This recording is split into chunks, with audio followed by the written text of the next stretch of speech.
ಸುಮಾರು 30 ವರ್ಷ ಮೇಲಾದರೂ ಮದುವೆ ಆಗ್ತಿಲ್ಲಂತೆ. ಅವಳು ಒಬ್ಬರು ಹತ್ತಿರ ಹೋಗ್ಬಿಟ್ಟು ಕೇಳಿದಾಗ ಅವ್ರು ಹೇಳ್ತಾರೆ, ಪ್ರೊಫೆಸಿ ಮಾಡ್ತಾರೆ, ನೀನು ಸುಮಾರು ಬರುವ 6 ತಿಂಗಳಲ್ಲಿ ಸುಮಾರು 3 ರಿಂದ 4 ಪ್ರಪೋಸಲ್ಗಳನ್ನು ಬರ್ತಾರೆ, 3 ರಿಂದ 4 ಜನರು ನನಗೆ ಪ್ರಪೋಸನ್ನು ಮಾಡ್ತಾರೆ ಅಂತ ಹೇಳಿದ್ರು. ಅವಾಗ ಅವಳು ಹೇಳ್ತಾಳೆ, ಇಲ್ಲ ನನಗೆ 3-4 ಬೇಡ, ಫಸ್ಟ್ ಪ್ರಪೋಸ್ ಮಾಡಿದರೆ ಸಾಕು, ನಾನು ಅದನ್ನು ಅಕ್ಸೆಪ್ಟ್ ಮಾಡ್ಕೊಳ್ತೀನಿ ಅಂತ.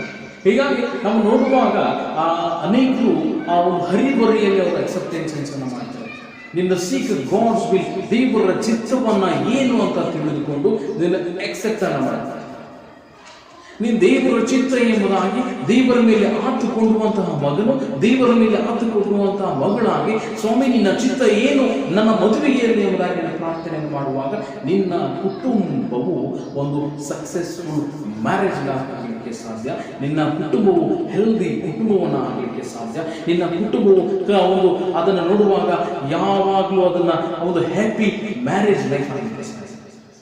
ಅನೇಕ ಕುಟುಂಬಗಳಲ್ಲಿ ನೋಡುವಾಗ lack of love at home ಎಂಬುದಾಗಿ ನೋಡುವಾಗ ಒಂದು ಹ್ಯಾಪಿ ಮ್ಯಾರೇಜ್ ಲೈಫ್ ಆಗಲಿಕ್ಕೆ ಸಾಧ್ಯ. ನಿನ್ನ ಕುಟುಂಬದಲ್ಲಿ ಪ್ರೀತಿ ಇಲ್ಲ ಅಂತ ನೋಡುವಾಗ ನಿನ್ನ ಕುಟುಂಬದಲ್ಲಿ ಒಂದು ಹ್ಯಾಪಿನೆಸ್ ಇರಲಿಕ್ಕೆ ಸಾಧ್ಯ. ನಿನ್ನ ಕುಟುಂಬದಲ್ಲಿ ಒಂದು ಹ್ಯಾಪಿ ಹೋಮ್ ಆಗಲಿಕ್ಕೆ ಸಾಧ್ಯ. ಈ ಲ್ಯಾಕ್ ಆಫ್ ಲವ್ ಕಾರಣದಿಂದಾಗಿ ಈ ಒಂದು ಅನೇಕ ಇಶ್ಯೂಸ್ಗಳನ್ನು ನಾವು ಕುಟುಂಬದಲ್ಲಿ ಕಾಣುತ್ತೇವೆ. ಸಡನ್ ಆಗಿ ಡಿಸಿಷನ್ ಮಾಡದ ಹಾಗೆ, ಅಯ್ಯೋ ಆಗ್ತಾ ಇಲ್ಲ, ಮದುವೆ ಆಗ್ತಾ ಇಲ್ಲ ಎಂಬುದಾಗಿ ಯೋಚನೆ ಮಾಡಿದ ಹಾಗೆ, ಆತನ ಚಿತ್ತವನ್ನು ತಿಳಿದುಕೊಳ್ಳುವಂತಹ ಮಗನಾಗು, ಆತನಲ್ಲಿ ಆತುಕೊಳ್ಳುವಂತಹ ಮಗನಾಗು, ದೇವರು ನಿನಗೆ ತೋರಿಸುವಂಥದ್ದನ್ನು ನೀನು ಮುಂದಿನ ಹೆಜ್ಜೆಯನ್ನು ಇಡುವಂಥದ್ದು.